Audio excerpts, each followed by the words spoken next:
Good morning and welcome to everyone on YouTube watching, and a warm welcome to those attending in the room if there's anyone in here. Anyone watching on the Council's YouTube channel Hillingdon, London. This is a meeting of the Licensing Committee, and my name is Councillor Darren Davies and I am the chair of this meeting. Details of business to be considered today are shown on the agenda, copies of which are accessible on YouTube underneath the live broadcast. Please note that members of the committee will be using tablets and laptops to view the agenda today. Fire alarms. We're not expecting a fire drill, so if there is a fire alarm that goes off, please follow officers to the fire exit and out of the building to the designated meeting points. Mobile devices. For those in the room, please switch off any mobile devices before the meeting starts or put them on silent.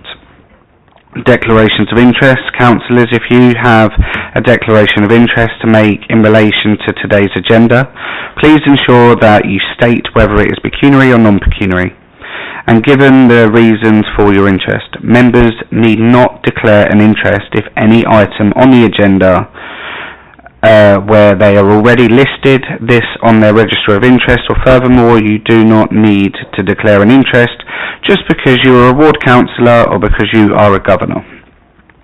Residents' feedback forms. For those watching on YouTube, if you are minded to, you can complete one of the residents' feedback forms. These can be found in the information section underneath the YouTube video. These forms are intended to help us improve the way that we run our meetings. Attendees. Now we'll move on to attendees for this meeting. I like to do this, so if we could just all go around the room and introduce ourselves and so people on the recording can see. Thank you. And we'll start with Chantal.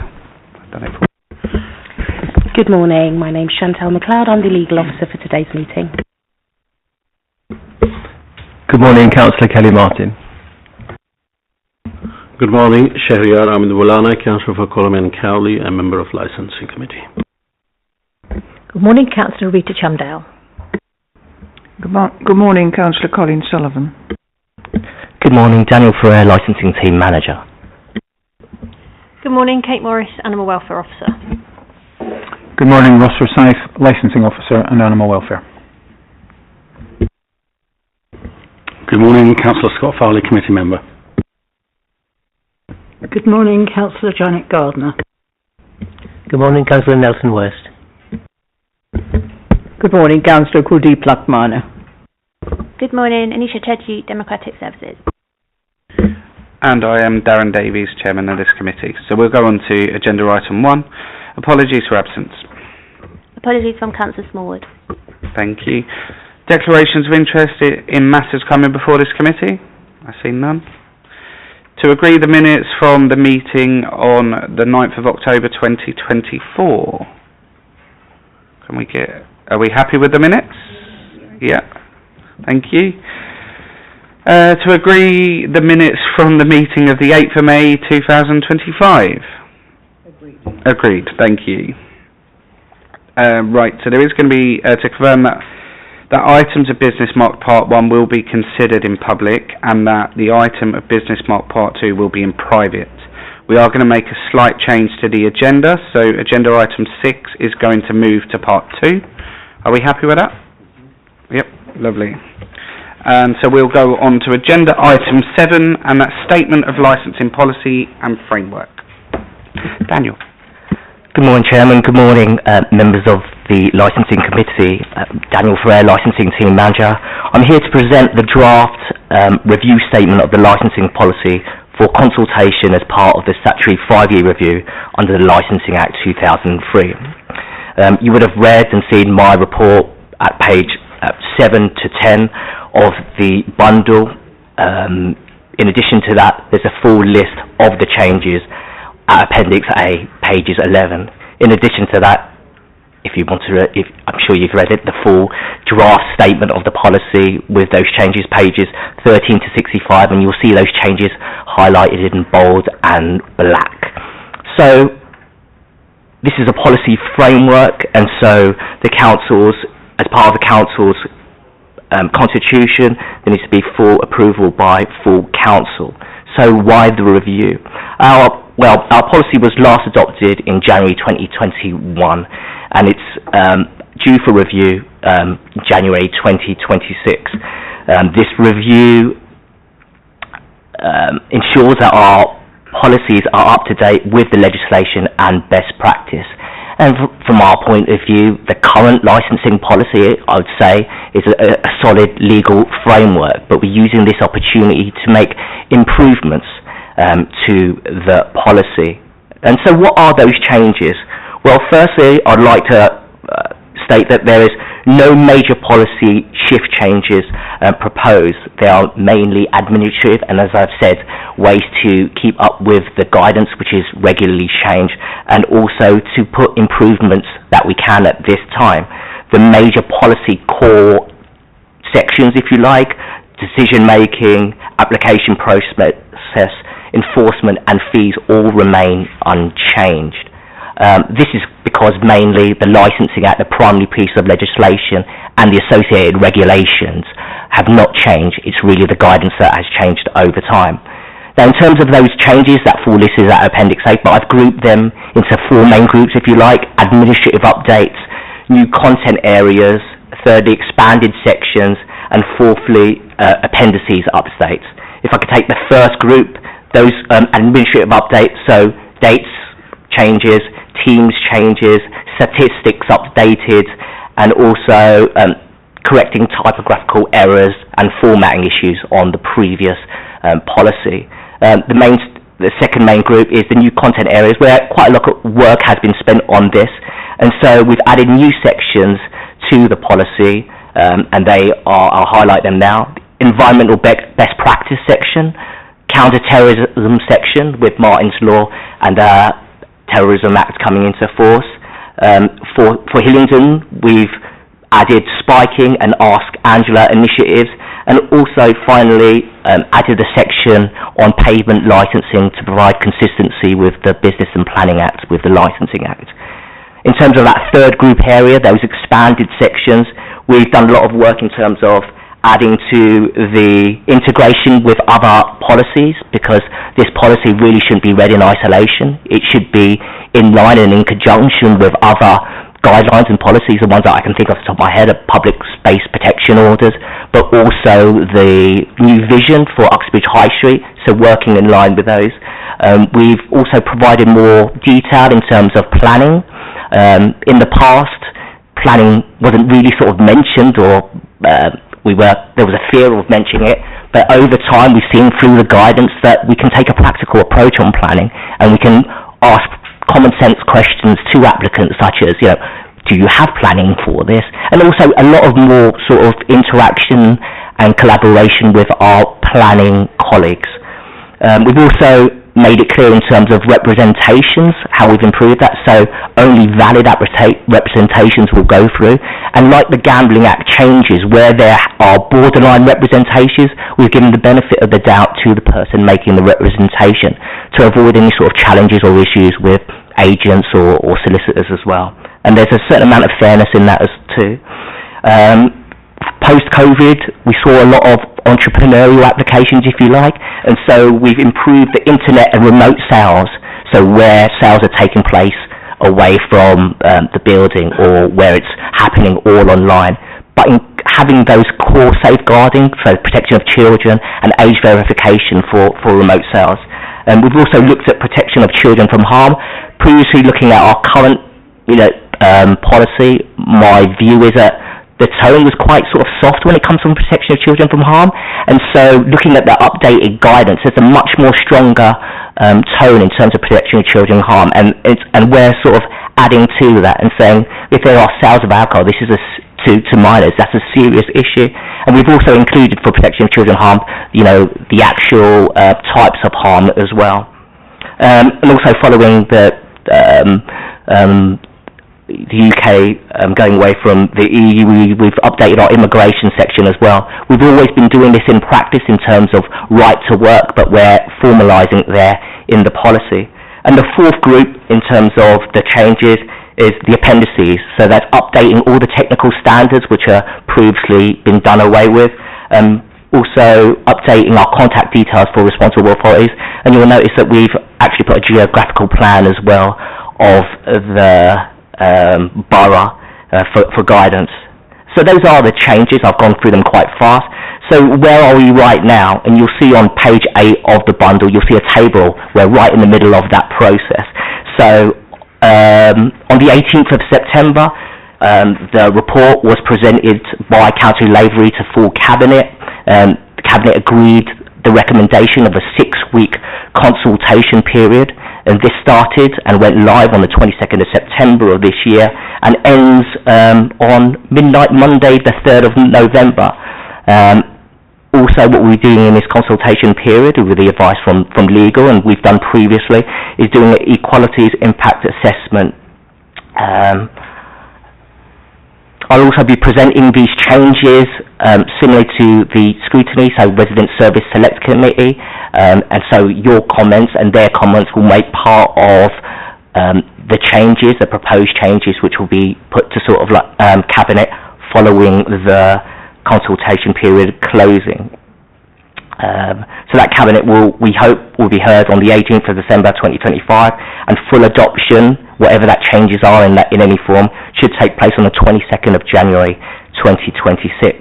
Right now, as I said, we're right in the middle of consultation period, so those who are listening on YouTube, residents, members, business people, if we go to the consultation page of the website, you will see there's a survey. We've worked quite closely with the customer engagement team and the web team to ask a few questions about the policy and about the background of the person making their comments. And so hopefully after the consultation period closes, we've got some more meaningful data about age and where they're from in the borough and their views on the policy, whether they're clear or whether they think they're not clear or they're no good.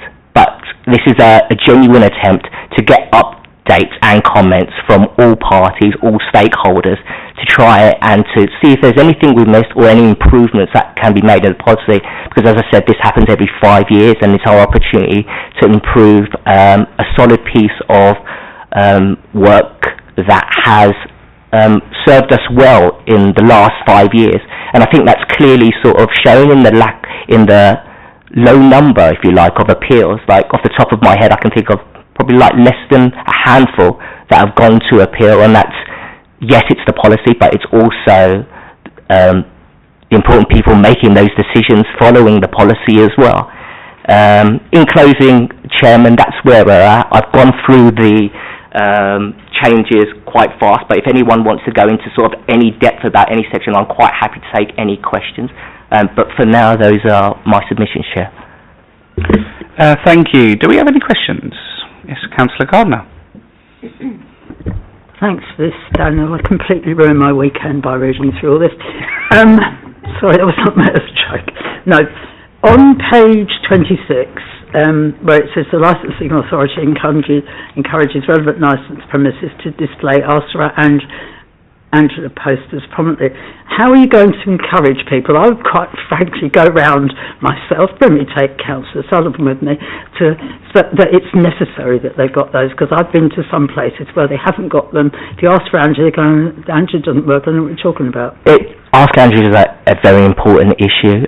You've raised this separately with the team, also our police licensing, and in recognition of that, we are putting it formally into the policy. I think a way of getting that to be implemented, whereas initially if the applicants put in their applications and it's, for example, a late entertainment venue, then officers who are the responsible authority will get in touch with the applicants and say, for example, you know, you're going up to 2 in the morning, but you've got no safeguarding or wave training.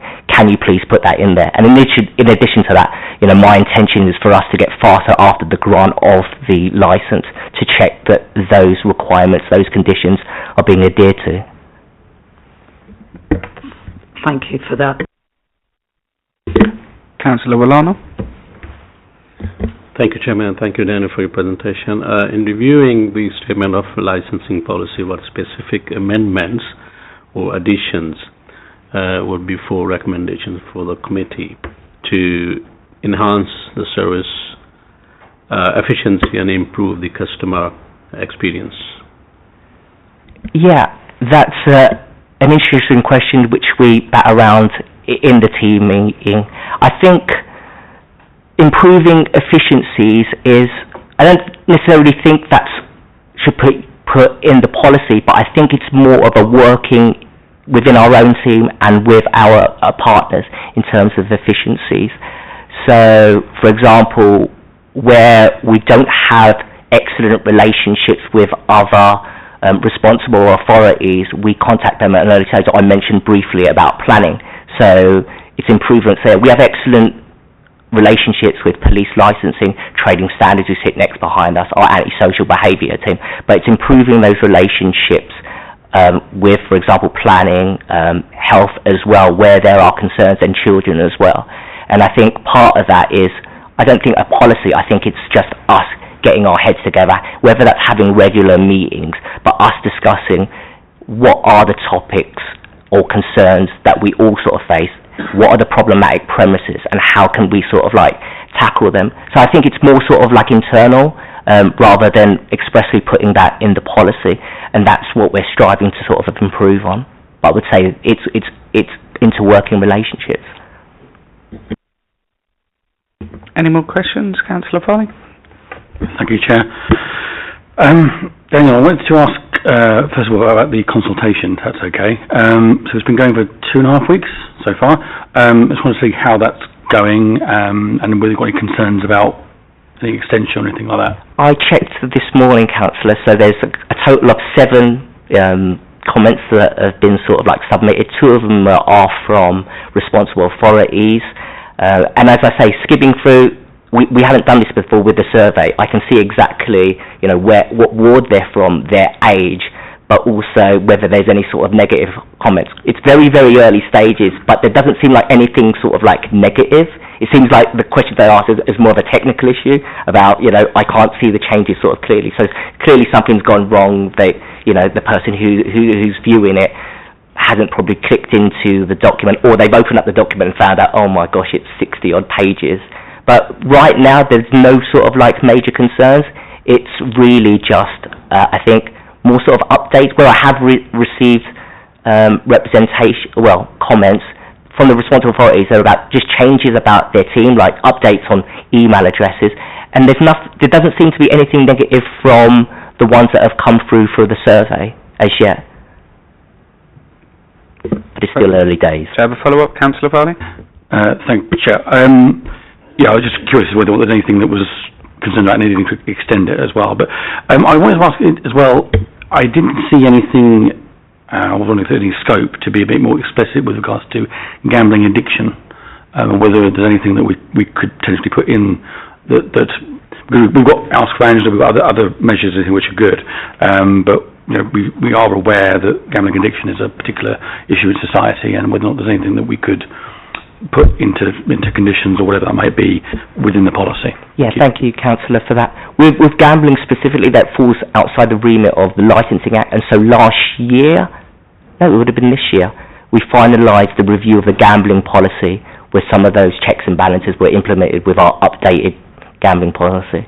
I thought it was longer ago, but we literally just done that policy, and so that would take care of the gambling addiction side. Okay, Councillor McMahon. Thank you, Chair. Daniel, it's not a question but a request. When you put abbreviations in the reports that you send us, can you put the meaning of those in brackets, please, for my information? No, that's also for me, because I thought, what does ACTS training stand for? And so I've done that myself this morning, and so I completely understand. I'll do that from now on. Thank you very much. Councillor Martin. Thank you, Daniel. Just leading on from Councillor Gardner's question about Ask for Angela, do you have any idea of how many premises statistically the borough have signed up or requested this scheme? I believe there is a male version of this scheme which there was no reference to for men, because men also can be victims of the same thing. But it says in 12.5 that you may consider new applications in the future. This be a condition. How far in the future are you looking, and why is it still a may if it's such an important scheme? Thank you. I think it was. That's a good question. I'm happy to sort of have that word shall because it is important. I think probably that was the way I was drafting it at the time, but I can understand the distinction between may and shall, so I can make those changes, certainly. In terms of the current work done by Ask Angela, that currently sits with police licensing, but I can get those statistics, because I do think there's going to be changes about the training and how that's run, but I can definitely email the group after this and ask them and say, because they do regular sort of tests and update us. I just don't have that information to hand right now. And with like the male version of it, of course, I can't recall the name, and that's why I kind of like covered it with the drafting and saying and associated or similar ones, but I'm happy to sort of redraft if I get the formal name as well, because there's other variations of Ask Angela as well. There's other code words, if you like, that are being used as well, and so my drafting and saying and other similar or associated initiatives, I hoped would cover that, but I'm happy to make it more specific if there is the formal name that's given for any person. Councillor Chandler. I have to think which one it was. Thank you, Daniel.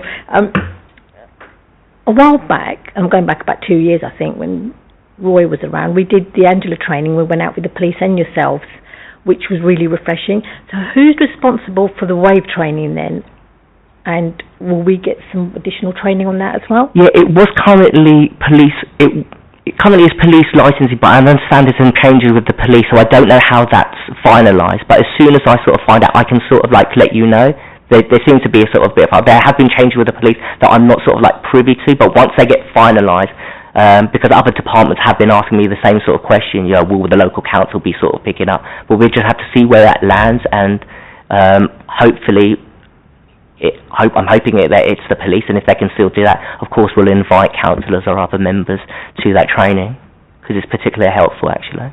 I believe the wave training is still done by the police, because what they're doing at the moment is contacting the local licensed trade, and they tend to hold every 6 months, I think it is, but I believe they've lost the trainer because he's just joined our team.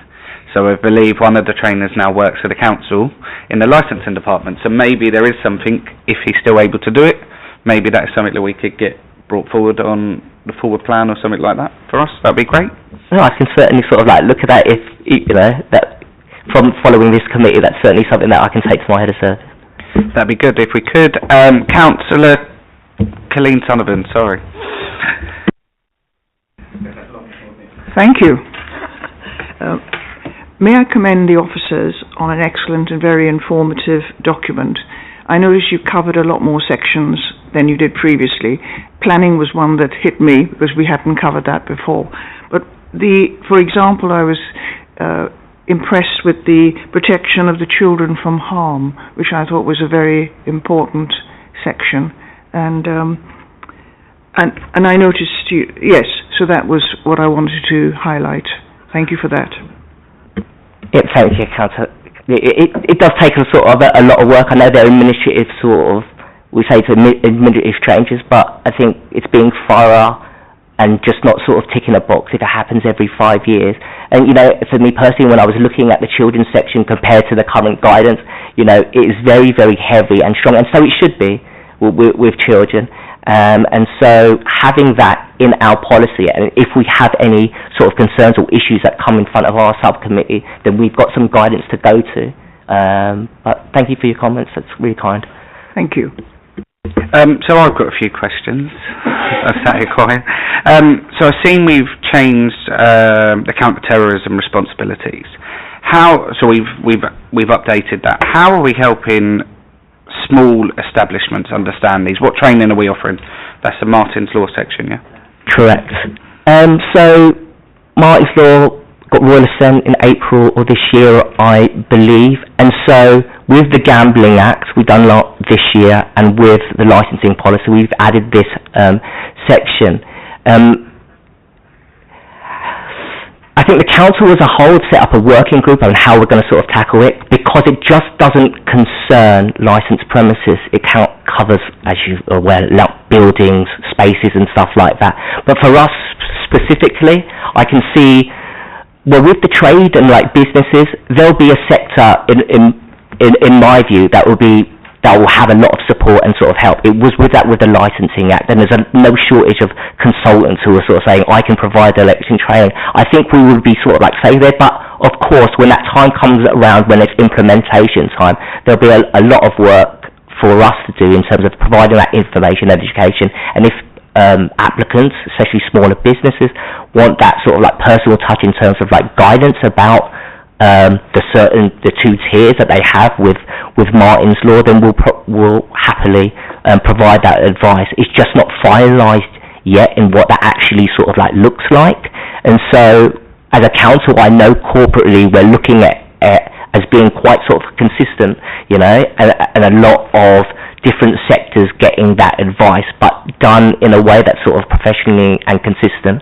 But I'm quite confident with the sectors that we have, especially like the pub trade, that they'll be fine. It's just like off licenses and smaller businesses who won't be able to afford consultancy fees. But also, there's a lot of information out. I was just looking this morning on the actual website for ACT training, and it provides a lot of guidance about risk assessments, training, and a lot of the training's done online. And I know for other sort of like sectors in the team, for example, safety advisory groups, you know, that's becoming very, very sort of topical right now. Okay, thank you.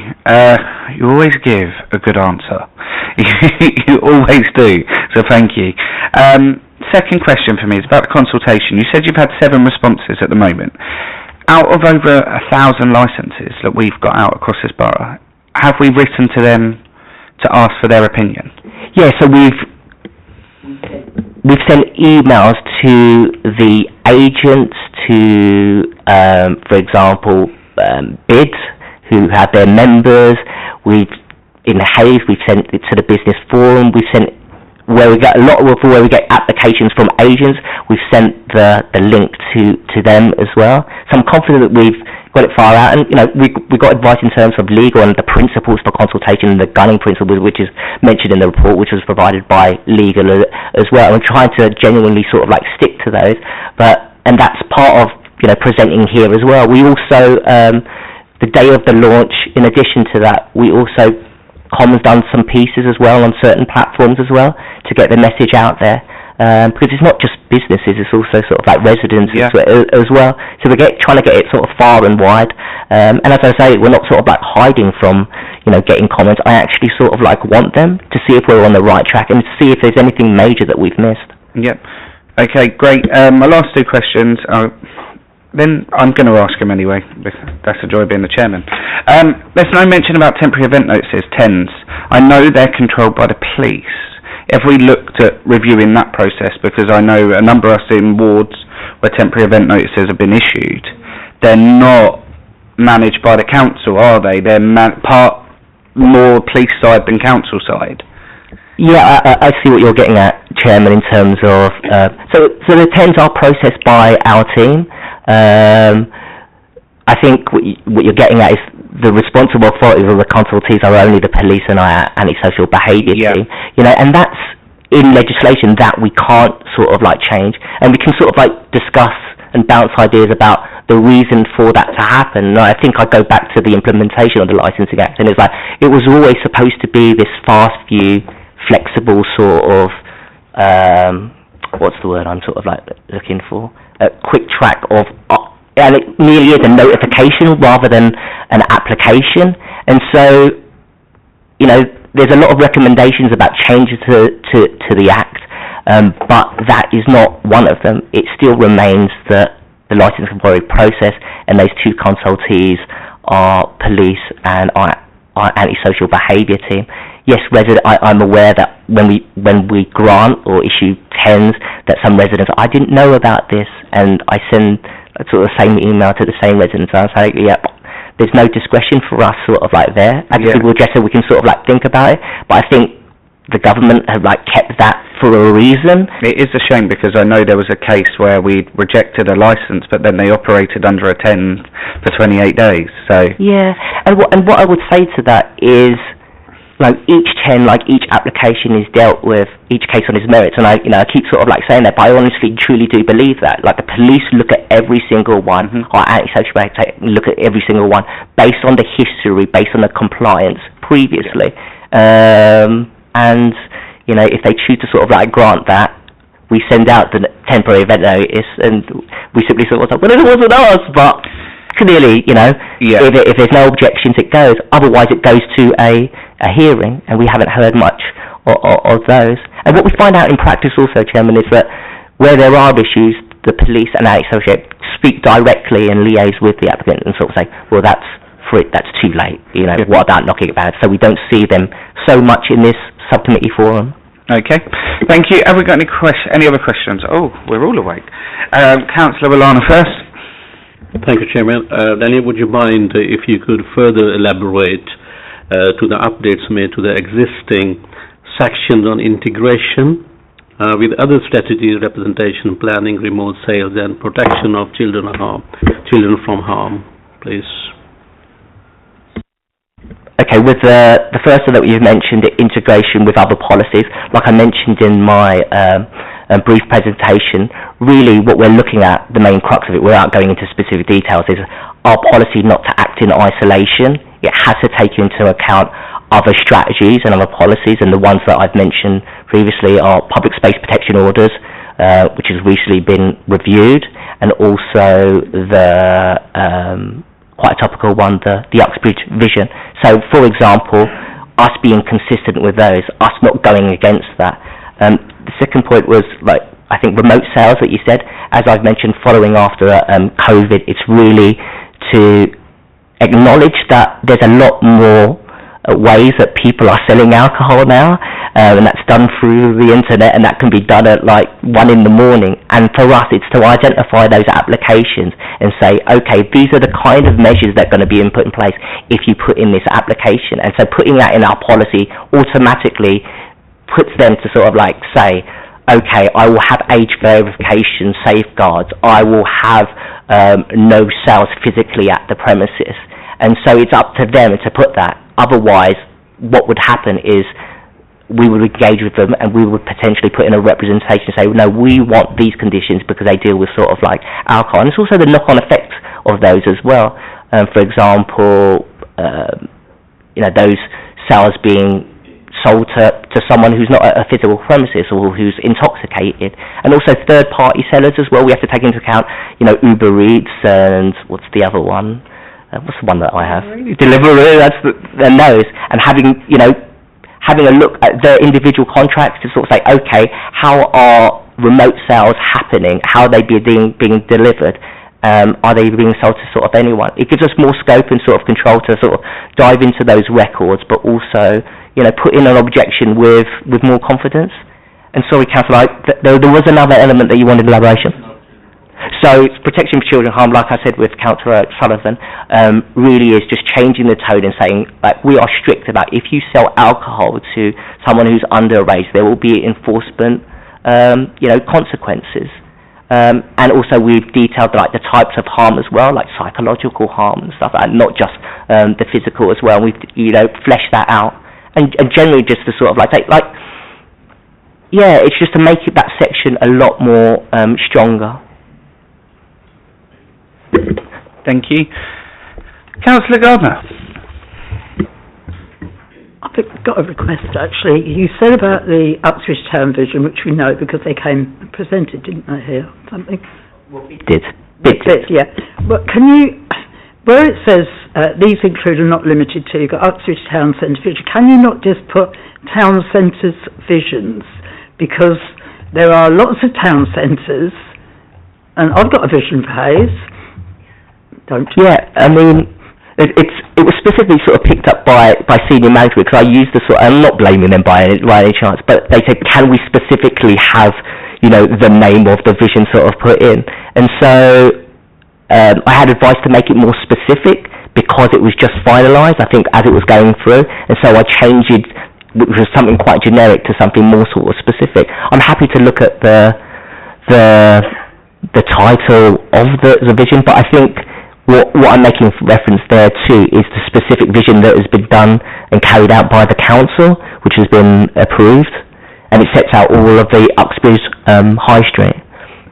Yeah, and I know what you're doing and why you did it, but there are other town centres. I see. That's the and that's the bit that got me because I thought, hang about, there are it. So can you maybe speak to senior managers? No, I think I understand what you're sort of saying now. I didn't get it on the first time around, but to include other wards, other sort of parts of the borough, particularly the south, which a lot of licensing engagement and concerns are there. So I'm quite happy to include other town centres as well. Councillor Farley. Thank you, Chair. On page 42, policy page 29, cumulative effect.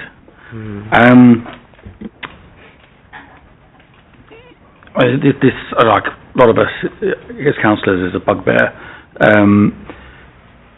Again, for the record, just because it does say the council does not propose at this stage to set quotas for any particular type of licence. We had the motion that council passed with regards to specifically towards gambling. I'm just wanting to sort of get down again why at this stage the council doesn't believe that, even though we've acknowledged in council that there is a potential issue and we are as a council going to be joining this coalition.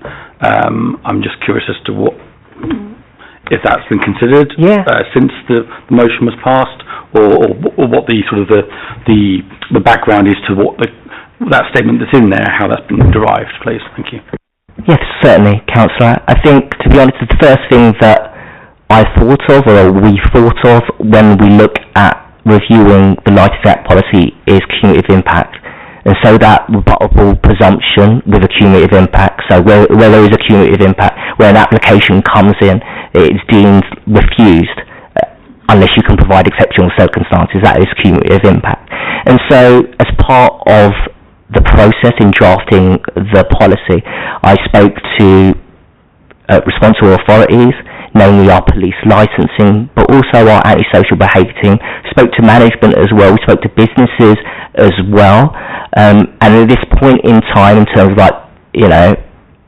whether it's appropriate to have that or whether there's a need to have that, we've decided not to. My view is, in terms of even a couple of years ago, after COVID, certain councils were actually removing their element of cumulative impact because it was killing businesses. And I think it's a balance in between, how do we protect residents and how do we let businesses flourish?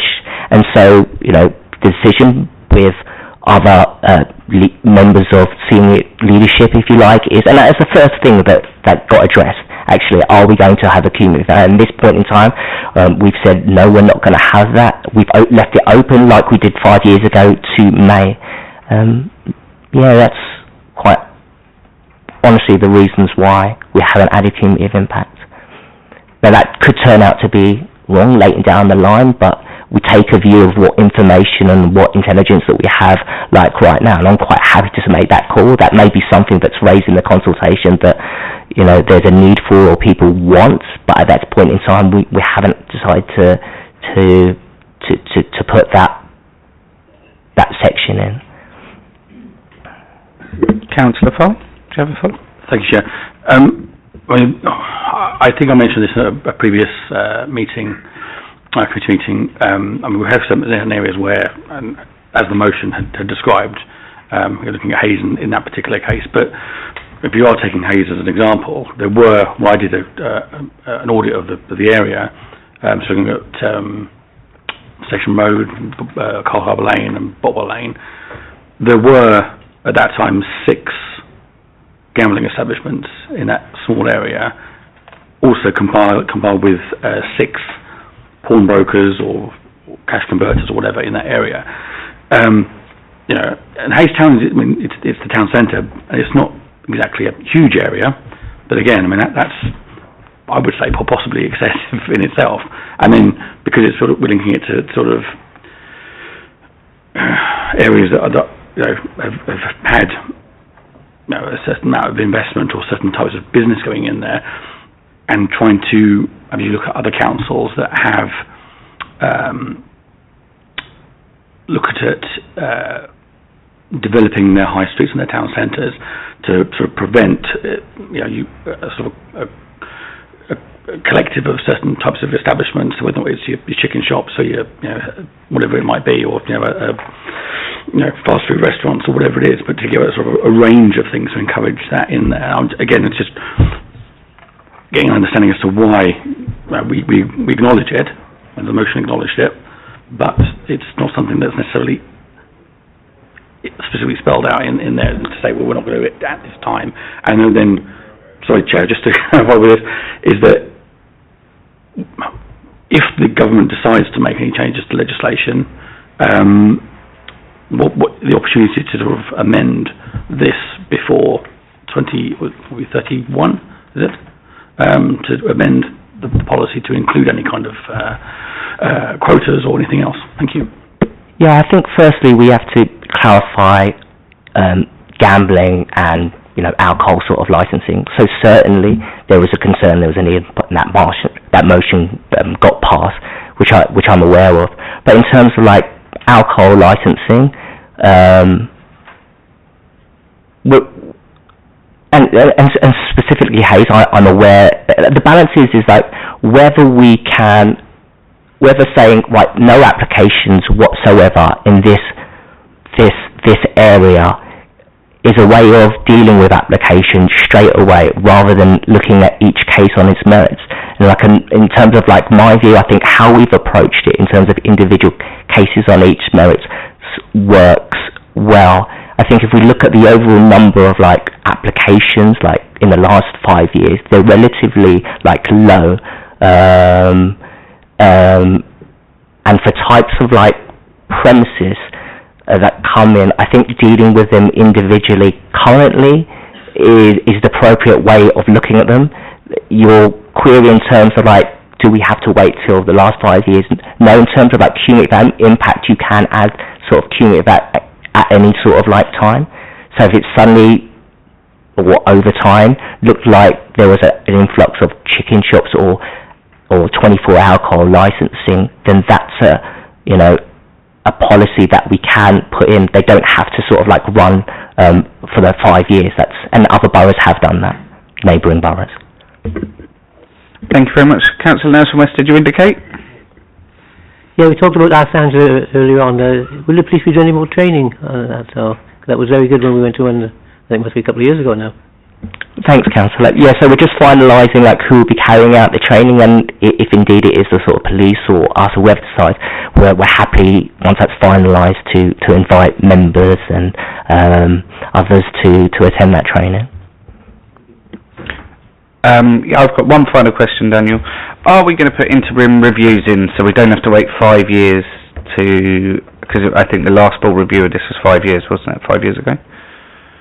So Are we going to put in some mechanisms so that if there is big changes, we can do a review every couple of years, so we're not waiting so long to make the changes what we've been proposed now? There's no plan to sort of like do that. Okay. As I mentioned, cumulative impact would probably be the area that we were sort of like looking at. Yep. But generally, like 5 years seems to be a nice sort of like period, because by the time we've sort of gone through the process and sort of drafted, it seems like it comes around sort of like fast, and that's not me getting around to it. But I think that's the statutory obligation on licensing authorities at 5 years. But indeed, if something sort of came up in terms of like zones or cumulative impact, then there is a facility that we can sort of like add that. But there's no immediate plans. Perfect. No, that's fine. I take that. And again, brilliant report. So, last question. We have been on this a long time. So, thank you, Chairman. Thank you, Daniel. Within the context of page number 16, could you please explain how feedback from the various consulted stakeholders, such as the police, public health, resident associations, and neighbouring boroughs, was considered and incorporated into the revised statement of licensing policy? So, as I've mentioned, as part of the consultation, all those parties, responsible authorities, stakeholders have been invited to make comments as part of the consultation. They've been sent a link to sort of their survey. They've been given my email address if they want to sort of like type longer text. That includes our neighbouring boroughs as well. As I said, I've only heard from 2 of our responsible authorities, but I'm sure, hopefully, before the closing, they'll get back to me asking or providing their comments. But when this sort of like comes back and we have all the information after the consultation, I'm happy to sort of like relay and hopefully put in a report of the interesting findings, hopefully. Perfect. Thank you very much. So we're going to move on now. We're going to move on to Chantel's part. Oh, sorry. Give me one moment. Of course. Right. So shall we agree? Look, we're happy with what's been put forward at the moment. Yeah, we agreed with the resolution. So are we all agreed? Agreed. Right, okay, so now we're going to go on to agenda item 8, so legislative and industry update. Good morning, Councillors. Good morning, Chair. I hope you've had an opportunity to read the legislative and industry update, which is agenda item 8 from page 67. It mainly focuses on changes and updates on in the Licensing Act, the Section 182 guidance, and also some information and industry news and updates surrounding the Gambling Act. I'm open for questions, if you have any. Councillor Farley. Thank you, Chair. Chantel, thank you. I wanted to look, well, first question, I guess, is on page 70, which is the Gambling Act in relation to the stake limits. So this came into effect earlier this year, and age dependent. I'm curious how that's monitored, and how it's enforced, or how, I mean, you know, I don't know how these are the machines, or sort of the. I can assist in terms of like enforcement, like just. So our licensing officers carry out proactive inspections. They have quite a solid template, which is the guidance from the Gambling Commission about what things are checked, and they include limits, but also labelling of like machines. And often we go out with the Gambling Commission themselves, who are much more specialised in that area. But that's generally how it's enforced. We don't get many complaints about gambling premises, but when we do, we investigate those depending on the allegation. And they're quite more, like, inspections of those are quite more strict, so, you know, we have to, like, leave details, and we have to provide feedback, and they're open to any of the trade asking for copies of those reports. Thanks, Farley. Thank you, Chair. Yeah, I was just curious on if you're 24 and you're almost 25, how it sort of kicks in. Well, I'm not a gambler, so I don't really get it, but right. Okay, so it's age restricted in certain machines. Okay, fine. Then there's the sorry, which page? So I've got notes on here, and then what I'm looking for. The reference to the GLA. Sorry. Oh, here we are. Yeah, so this is on page 69. So these references to strategic nightlife zones, I was wondering, does Hillingdon have any of these things? Where are they, and who has identified them as such? Yeah, I'm not aware of any zones in Hillingdon. It's more of in Westminster, in the sort of like city, that would be more appropriate. You know, our nighttime economy is slightly different compared to theirs. Councillor Chamdal.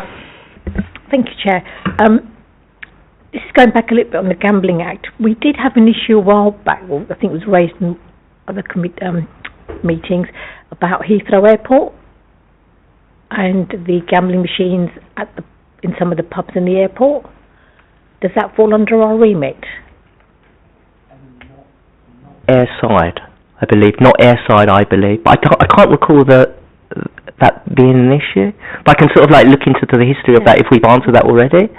Yeah, would you? Yeah, I will do. Yeah, because I'm sure they've got slot machines on some of the pubs. I'd be interested to know why it doesn't fall under our remit.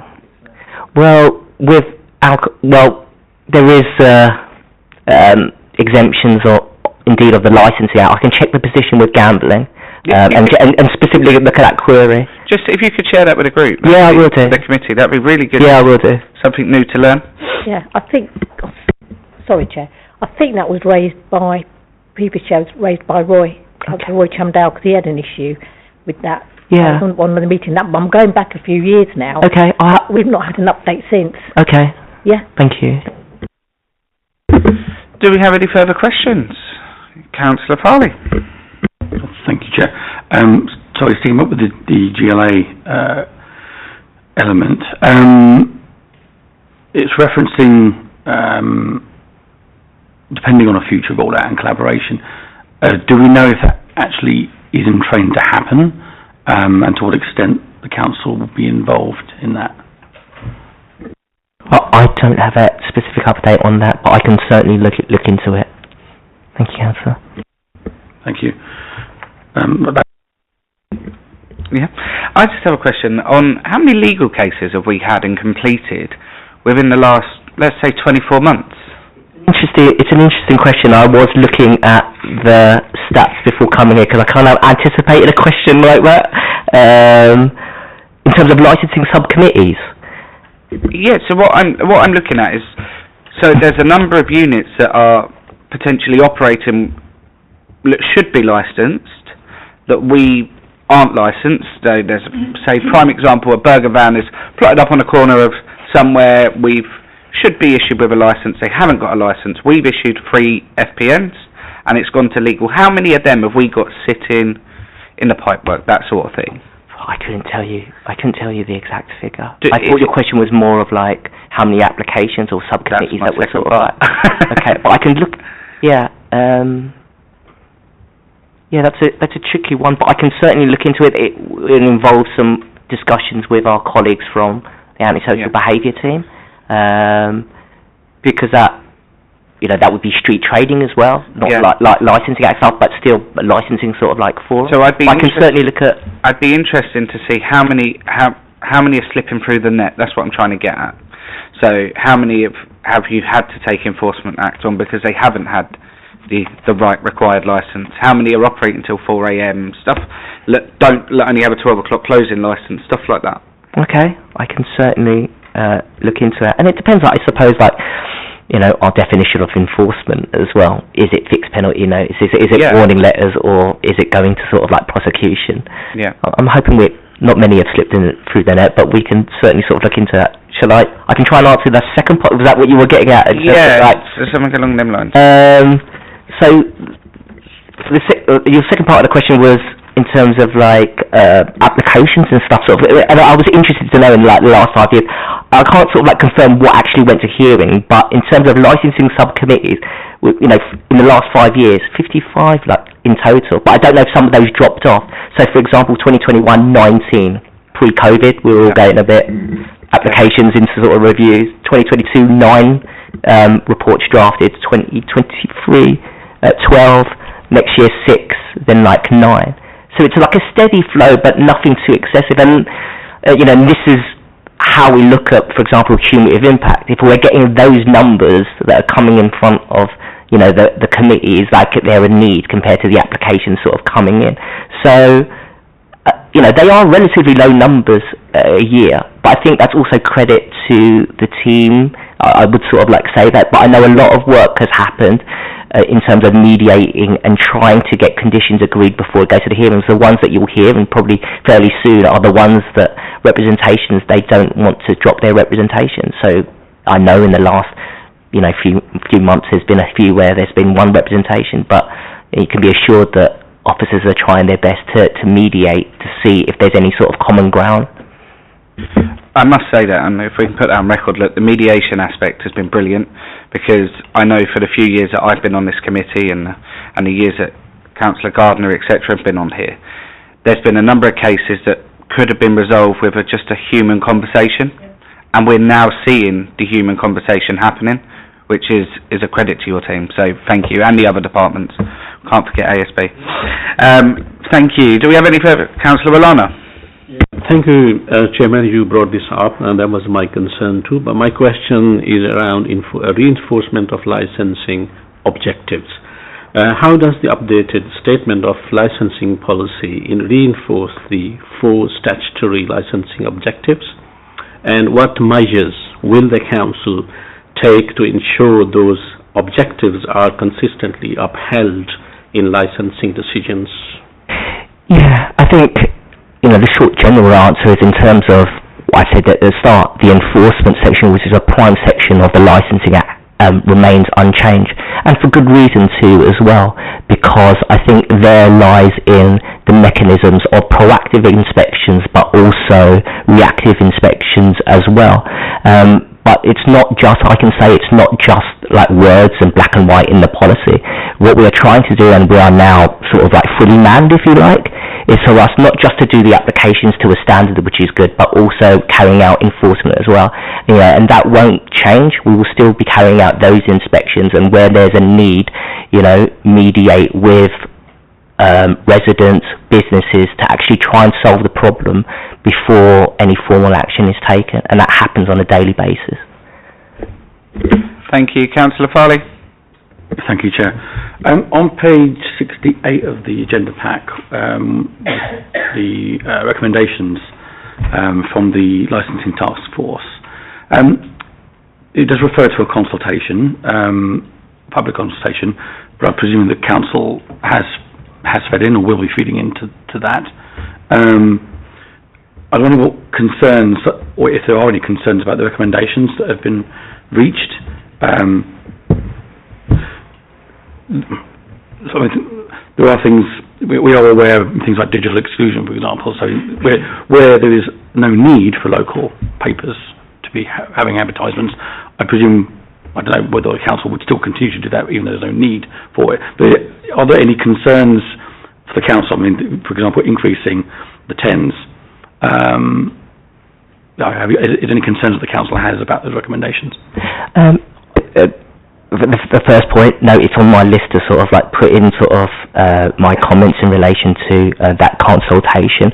But the first thing that you hear is blue notices, and we're following most of the position from other boroughs that's out of date now, and so that can be done. And I think it costs the trade about, I don't know, £400 to advertise for the newspaper advert, and they're hiked up considerably because the papers know that that's the only place that they can apply from. So, with us and other boroughs, we're sort of like saying that requirement should sort of be removed. And also, another important point, that the fees haven't increased since the implementation of the Act. And so a lot of boroughs through that time who had public entertainment licences, which were before the Licensing Act, have lost quite a lot of money. And so we're following suit with other boroughs to sort of like say, hey, it's about time that we looked at increasing those statutory fees for applications, because there's, on our side, a hell of a lot of work that happens for example, for £190 or £350. Just on that, could we look at the website as well? Make the website section, so the licensing section it can be a bit of, if you're a lay person, shall we say, it can be a bit of a minefield. Yeah, we are doing a lot of work on our website, and particularly our online forms, but it's not just the team, but I know they're introducing like a new system as well to make the experience for the resident a lot better, but those things we'll be looking at improving, and so officers have a long list of certain areas that they have to sort of improve on, and they're working with like the web team on that, so hopefully you'll see some improvements soon. Perfect. Councillor Farley, did you have a follow-up? Did I see an indication? Thank you, Chair. So again, I was just thinking about older residents that may not necessarily use computers and whatnot. So just making sure that we are not going to lose that communication tool. So it's not, we just don't need to, but we're not going to lose it as an option to using the press and so forth. Because forgive me, it sounded as though that we were looking to move away from that, unless I misunderstood. So just on that, but again, there's also things like I want to clarify the agent of change principle. That's both directions, isn't it? That's not. Yeah, that's fine. Thank you. In answer to the first part of the question about accommodating other applicants and other residents, like I'm very much of the background of where I used to meet applicants who came in, and we write them a receipt. And so, you know, I personally like that in our team. Yes, we can go innovative and we've got the digital side, but where an applicant or a resident wants to come in and meet or look at our register or want advice about how to fill in application forms, we will always be there for them for that. And I think that's something that, you know, a lot of neighbouring boroughs miss. I think, you know, to catch someone on our telephone number and get an answer or a duty on that sort of day, I think is now becoming sort of a rarity. And so, in addition to our legal obligations of the Licensing Act, we're very much focused on the customer service, the customer experience of it, because we realise that not everyone, you know, knows how to submit a 10 online, you know, and so we are flexible. If people want to send in, you know, paperwork or do it by sort of check, we still have those facilities and we can still cater for that. The agent of change principle, yes, it works the other way around as well. So if you've got a pub that's been there 100 years and a developer comes in, then if you like, the burden or it's on that person making the change to provide those to take into account the impact of that change when they're sort of coming in. So, for example, in that example, developers will then have to try and sort out, for example, soundproofing, but it works both ways. Perfect. Last question, Councillor Wallana. Actually, a very quick one. On page 68, it says license amnesty. One opportunity to modernize and remove outdated conditions from existing licenses. Can you please expand on this? And I hope that Burger Van should not have licensing amnesty. Yeah, I can describe how we do that in practice. So, for example, if there's historic or embedded conditions on a licenses that are no longer enforceable, so, for example, they make reference to the magistrate license or supper hour certificate. So when that license comes in and there's been a change, so automatically when officers draft that, they'll remove the inherent restrictions, and so what you should get is an up-to-date license with specific conditions from your operating schedule, plus new mandatory conditions which are attached to that type of sort of premises. And that's what we do in practice in terms of removing restrictive old conditions. Thank you very much. We're going to move on now to agenda item 9. Forward plan. Are we happy with the forward plan as it stands? Yep. Do you have anything you need to add to that? No, thank you. No? Perfect. So we're happy to take that as noted? Agreed? Yep. Lovely. Thank you. Right, so now... Just going to do that. So now what we're going to do, we'll move on to the Part B section. So this will be the animal welfare section. So we're going to go off the live broadcast now. So thank you everyone for watching. And, yep.